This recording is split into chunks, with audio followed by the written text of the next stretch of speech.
Selamat pagi Bapak, Ibu, dan saudara-saudara terkasih. Pada pagi hari ini Sabtu 18 November 2023, mari kita kembali bersama-sama bersaat teduh sejenak, dan untuk itu kita mengawali dengan berdoa.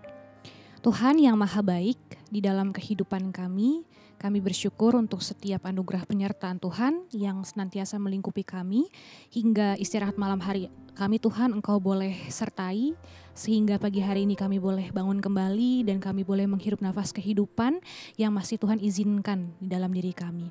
Kami saat ini Tuhan rindu untuk mendengar firman-Mu yang menjadi bekal bagi langkah kaki kami menapaki kehidupan yang tak mudah ini.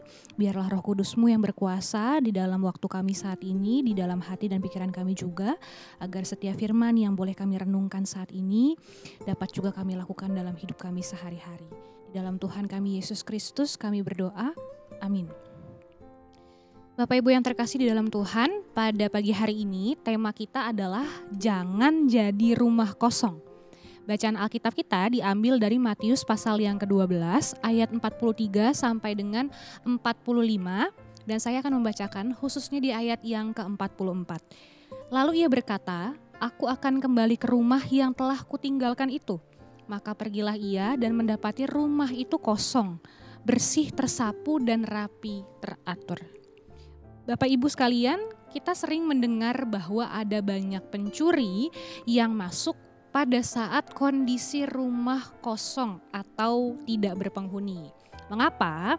Karena rumah kosong atau yang tidak berpenghuni ini Bapak Ibu tidak terjaga keamanannya.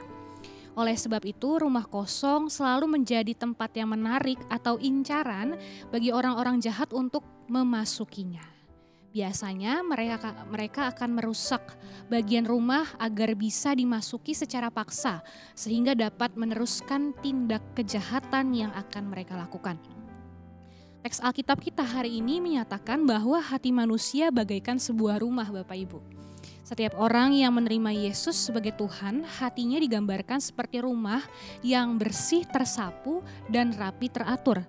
Sebab hatinya atau rumahnya ini telah dibersihkan dari kuasa roh kejahatan. Hati yang telah bersih ini jangan dibiarkan kosong. Hati yang telah diperbaharui ini harus diisi dengan kehadiran Tuhan. Jika tidak demikian, hati kita akan diisi kembali oleh kuasa jahat yang justru lebih kuat lagi, yang akan membuat hidup kita menjauh dari Tuhan dan melakukan berbagai perbuatan yang lebih buruk kepada sesama kita. Karena itu, kita harus mengisi hati yang bagaikan rumah ini dengan isi yang berkualitas baik, yaitu ketaatan dan juga kesetiaan kita kepada Tuhan. Bapak Ibu yang terkasih, hati kita jangan dibiarkan kosong. Pastikan tidak ada ruang kosong dalam hati kita yang dapat atau justru menjadi celah masuknya kuasa jahat dalam diri kita. Mari penuhi hati kita dengan ketaatan dan kesetiaan kepada Tuhan. Mari Bapak Ibu sekalian, kita menundukkan kepala dan hati kita berdoa. Tuhan, kami menyadari dan mengakui segala kelemahan kami bahwa kami sering lalai. Kami seringkali membiarkan kuasa jahat menguasai hati kami. Dan pada akhirnya buah kejahatanlah yang akhirnya kami lakukan kepada sesama kami. Bahkan kami juga menyakiti hati Tuhan. Ampuni kami Tuhan dan bantu kami untuk membersihkan hati kami kembali, menyucikan hati kami kembali dan menghadirkan Tuhan yang berkuasa atas hati dan pikiran kami. Biarlah kami terus boleh mengisi hati kami dengan takut akan Tuhan sehingga seharusnya tetap ada kedamaian dan kasih di dalam hati kami dan perilaku kami terhadap sesama.